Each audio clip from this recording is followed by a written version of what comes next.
আমি দুধ গরম করে রান্নাঘর থেকে ফিরে আসছিলাম, তখনই শাশুড়ি মায়ের ঘর থেকে অদ্ভুত শব্দ শুনতে পেলাম। আমার শাশুড়ি বারবার বলছিল, এখন থামো, আমি ক্লান্ত হয়ে গেছি। আমার আর এতটুকু শক্তি নেই। তুমি খুব শক্তিশালী, কিন্তু আমি দুর্বল। তারপর যখন শ্বশুরের রাগিত স্বর শোনা গেল, শ্বশুর বলছিলেন, চুপ করে বসে থাকো এবং এভাবেই চলতে দাও। এসব শুনে আমি ভয় পেয়ে গেলাম এবং আমার ঘরে চলে এলাম। যখন আমি ঘুমোতে গেলাম তখন ভাবতে লাগলাম, আমার শ্বশুর এত শক্তিশালী কিভাবে? আমারও তো এমন একজন স্বামী চাইছিল। হ্যালো বন্ধুরা, আমার বিয়ে খুব তাড়াহুড়োতে হয়েছিল। একটি ভালো ঘরবাড়ি হওয়ার কারণে আমার বাবা মা বিয়ে থেকে অস্বীকার করেননি এবং আমার দ্রুত বিয়ে দিয়েছিলেন। আমি শ্বশুরবাড়িতে এসে 1 সপ্তাহ হয়ে গিয়েছিল এবং আমি আমার স্বামীর দৈনন্দিন রুটিন ভালোভাবে জানতাম। সে প্রতিরাতেই দুধ পান করতে পছন্দ করত, কিন্তু আমি ভুলে যেতাম। আমি প্রতিবার ছোট ছোট জিনিস ভুলে যেতাম এবং কিছু জিনিসকে বেশি গুরুত্ব দিতাম এবং সেই সব নিয়ে ভাবতে থাকতাম। 3 দিন ধরে আমার স্বামী আমাকে রাতে দুধ আনতে মনে করিয়ে দিচ্ছিল।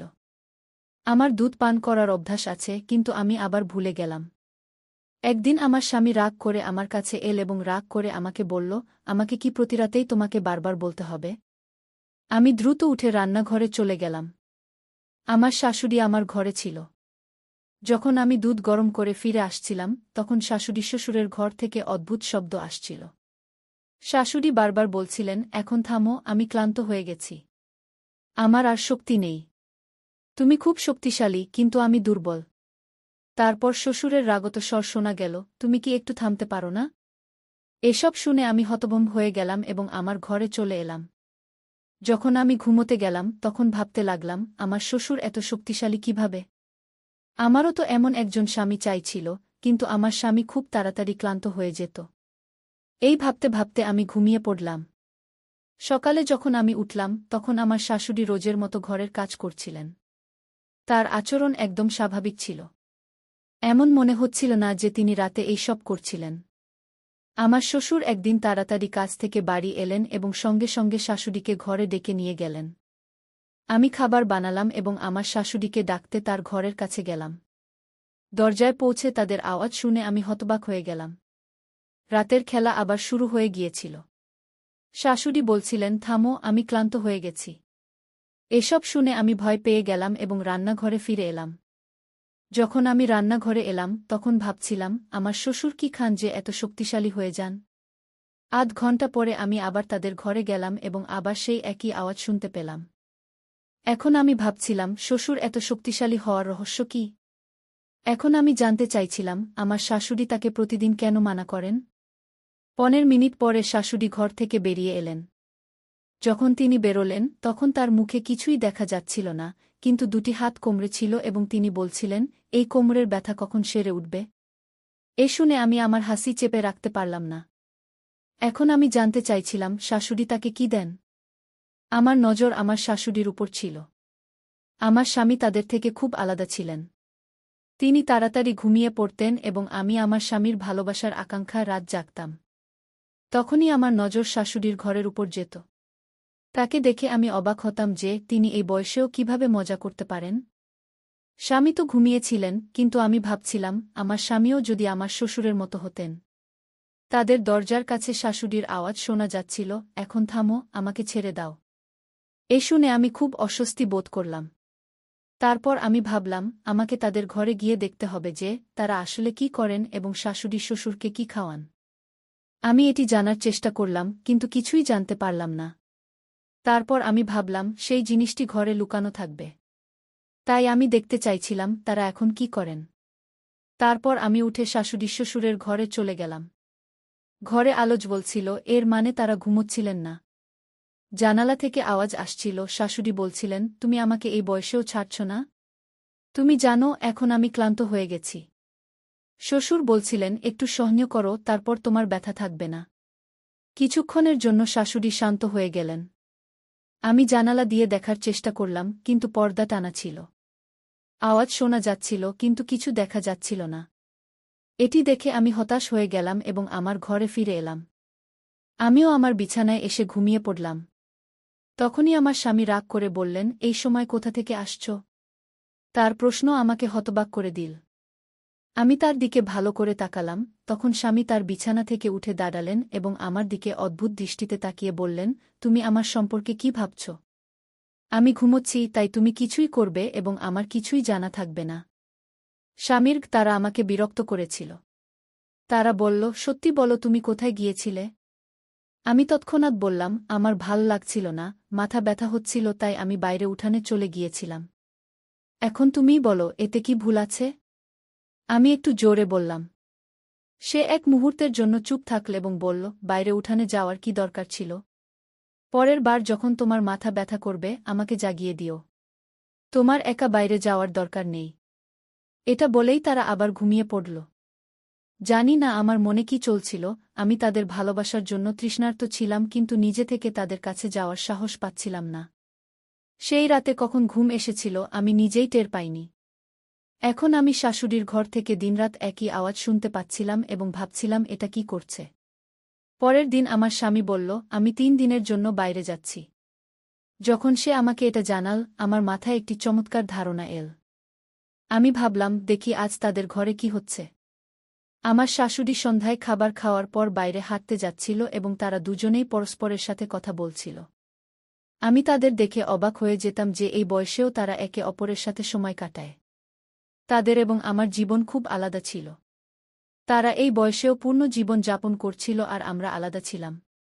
সেদিন আমি দ্রুত আমার সব কাজ শেষ করলাম এবং আমার শাশুড়ি শ্বশুরের ঘরে চলে গেলাম। আজ আমি শাশুড়ির ঘরে লুকিয়ে সত্যি জানার চেষ্টা করছিলাম। আমার শ্বশুর তার স্ত্রীকে খুব ভালোবাসেন এবং তাকে খুব খুশি রাখেন।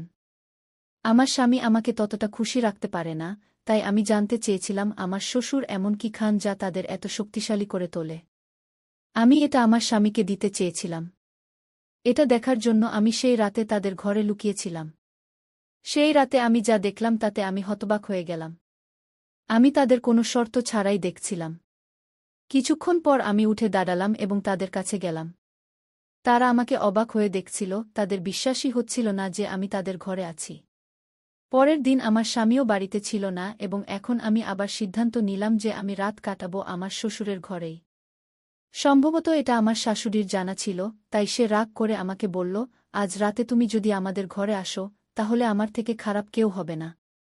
এটা শুনে আমি খুবই বিরক্ত হলাম। ঠিক তখনই আমার শ্বশুর সেখানে চলে এলেন। আমাদের কথা বলতে দেখে তিনি আমাদের দিকে এলেন এবং আমার দিকে তাকালেন। তারপর আমি মৃদু স্বরে বললাম, মা আমাকে রাতে ঘরে আসতে মানা করছেন।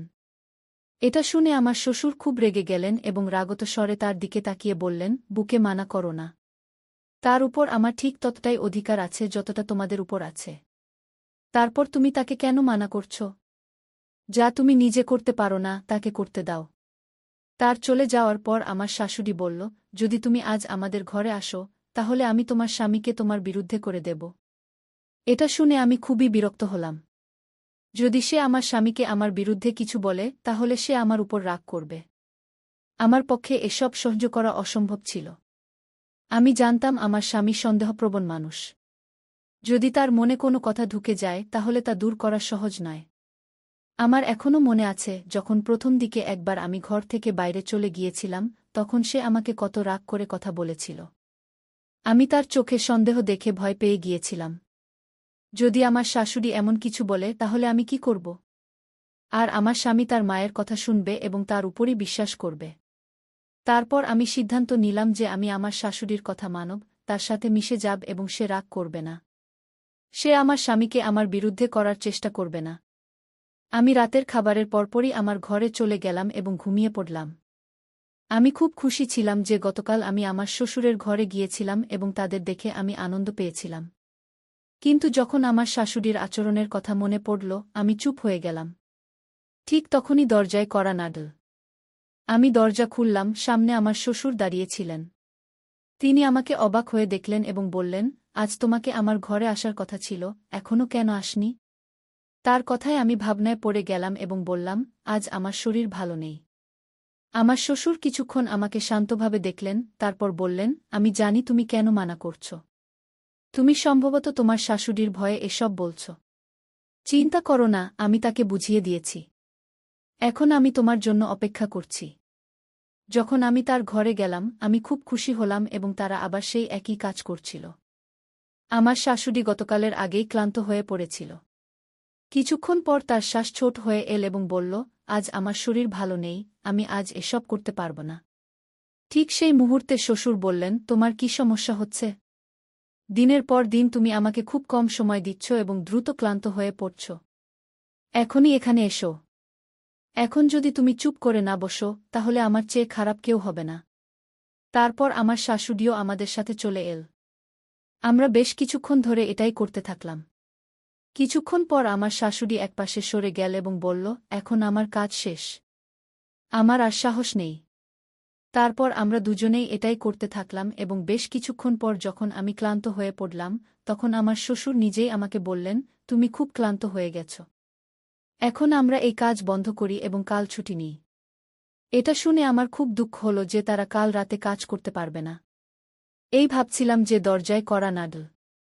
দরজা খুললে আমার শ্বশুর বাইরে দাঁড়িয়েছিলেন।